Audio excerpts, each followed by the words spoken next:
Beneath the cobblestone streets of modern London, hidden under pubs, offices, and bustling roads, lie centuries-old secrets. Mass graves, stacked with hundreds of bodies, lie untouched, buried in layers like firewood. Some skeletons show twisted hands, jaws wide open as if clawing their way out. Letters, coins, and remnants of clothing tell a story that officials tried desperately to hide. This is a true story.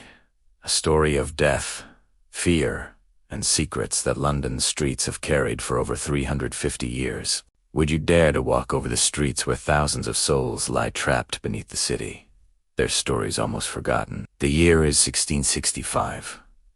London, a city of over 400,000 people, is a bustling center of trade and culture. But that vibrancy is under threat. The Great Plague has arrived, bringing with it fear, sickness, and death. Streets that were once alive with merchants, children, and town criers now echo with an eerie silence. Windows are shuttered, doors are nailed closed, often marked with a red cross. The sick cry inside their homes, abandoned by neighbors, too afraid to enter. For a city so large, the plague is merciless. Families are torn apart overnight. Markets close. The city council scrambles to respond, realizing that bodies are accumulating faster than burial grounds can handle. They face a terrible dilemma. How do you bury the dead without causing public panic? The solution was horrifying. Mass graves, or what would later be called plague pits. Entire neighborhoods were cleared of the dead under the cover of darkness. Carts rumbled through the empty streets, with men calling out, "Bring out your dead." Bodies were collected and taken to huge, open pits dug just outside the city walls. They were buried together in these pits, large enough to hold hundreds at a time, often without ceremony or even a proper record of who they were. The city was desperate, and this was its dark, necessary secret. When modern archaeologists began excavating sites beneath East Smithfield and other areas of London, the discoveries were chilling. They found skeletons stacked head to toe, layer upon layer. The sheer number of bodies was overwhelming, but it was the positions they were in that truly horrified reason. Some were twisted, as if the dead were clawing to escape. Others had signs of fractures or trauma, teeth marks on bones, and scratches on skulls. These marks hinted that some may have been buried alive, caught in the desperate rush to clear the streets. Personal items were also found among the bones: coins, rings, and scraps of fabric, suggesting that people were buried quickly, without time to even remove their jewelry or valuables. Letters from survivors of the plague paint a vivid picture of the panic. One account describes bodies being thrown into carts in the middle of the night, their limbs hanging limp over the sides. Another recalls hearing screams from homes where the sick were still alive, only to be dragged outside for mass burial. The city had become a horrifying machine, prioritizing public safety over the lives of individuals. What began as a measure to control disease had turned into something much darker. Records from the city council revealed that these burials were kept secret. Officials feared that public knowledge of the sheer scale of death would cause riots, chaos, and a complete economic collapse. Letters from that time show explicit instructions. Do not speak of the scale of death. Do not allow bodies to be seen by the public, and move the dead quickly, silently, and in secret. One letter, dated August 1665, states, "The dead grow too many for us to bury with care. We do what must be done, and pray no soul learns the truth."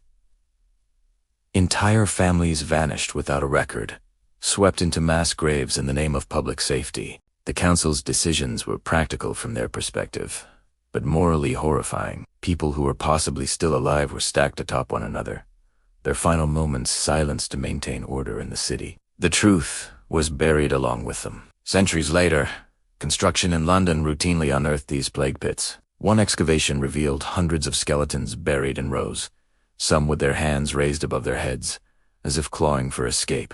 Archaeologists discovered that layers of bodies from different time periods were stacked on top of each other, showing how the city repeatedly used these same sites during successive outbreaks of disease. Modern forensic examination confirmed that many of the remains had traces of the plague bacteria, but some skeletons showed no signs of disease at all. Instead, they had injuries that suggested panic, violence, and possibly even execution. Archaeologists were forced to confront the grim truth.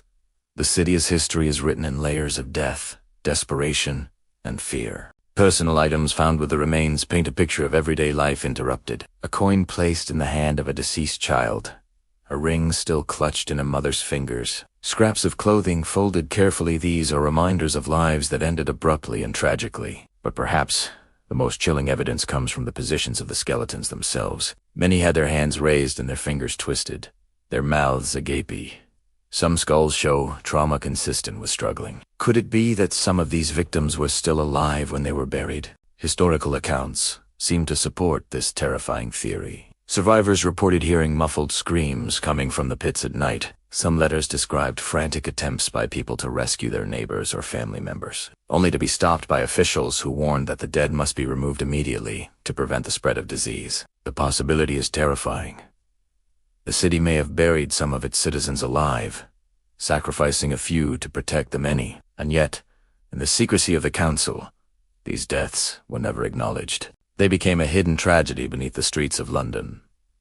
Fast forward to the 20th and 21st centuries. Builders and archaeologists continue to uncover these graves beneath offices, residential buildings, and even busy streets in London. Each discovery brings shock, media attention, and a renewed curiosity about the city's dark past. One excavation near Whitechapel revealed skeletons arranged in layers, some with their hands above their heads, some still clutching personal items. Forensic experts found evidence that some had not yet fully succumbed to the disease at the time of their burial. It's as if the past was literally reaching out from beneath the city. Even today, construction workers sometimes report strange occurrences near these excavation sites. Odd chills, unexplained sounds, and a feeling of being watched. Some speculate that these are just echoes of a dark history, while others believe they are the restless spirits of the dead, unwilling to remain buried in mass anonymity. Beyond the bones and the official letters, a human element emerges. Parents wrote to children they would never see again. Lovers left notes tucked into clothing or pockets.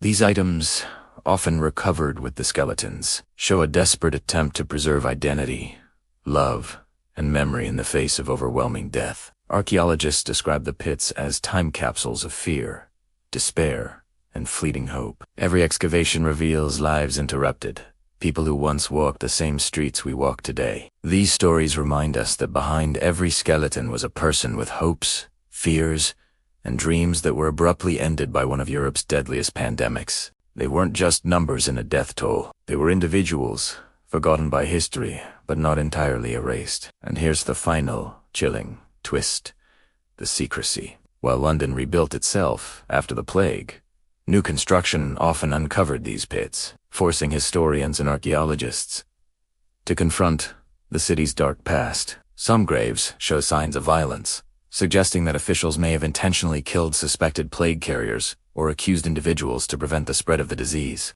Even centuries later, the city's streets are layered with this history, and every footstep you take covers the memory of those who were buried. Some workers have even reported hearing faint noises, like scratching or moaning, in areas right above known plague pits. Could this be just their imagination? Or is history literally haunting the present? The plague pits remind us of the lengths humans will go to survive, and the ethical compromises that are made in moments of panic. Officials prioritized the many over the few, but in doing so, they buried not only bodies, but the truth itself. London's modern residents live and walk above these graves, often unaware that the city's prosperity is built atop layers of fear, death, and secrecy. The story of the plague pits is a chilling reminder that history is not always neat, and sometimes the dead still have stories to tell. So next time you walk the streets of London, imagine what lies beneath your feet. Thousands of lives lost, stories untold, and secrets that the authorities hoped would remain buried forever. The plague pits are more than just a historical fact. They are a reminder that the line between life and death, fear and survival, is sometimes only a layer of earth deep. Would you dare to dig beneath the streets to uncover what the city tried to hide? Thanks for watching, and if you found this story as fascinating as I did, be sure to subscribe for more hidden histories.